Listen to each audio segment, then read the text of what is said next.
Kementerian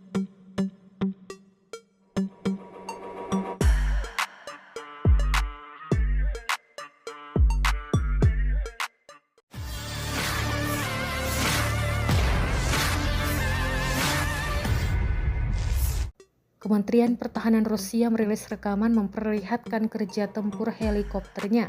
Awak helikopter Mi-35M tampak menembaki posisi tentara Ukraina.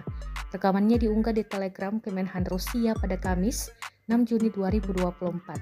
Rusia mengklaim operasinya kali ini berhasil menghantam benteng Ukraina dan tenaga kerja di wilayah tanggung jawab kelompok pasukan utara.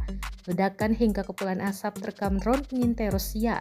Beruntung tak ada korban jiwa yang dilaporkan dalam serangan ini. Ukraina diketahui telah mengeluh kewalahan dalam perang melawan invasi Rusia dan memohon pasokan senjata dari Barat.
Download Tribun X sekarang, menghadirkan lokal menjadi Indonesia.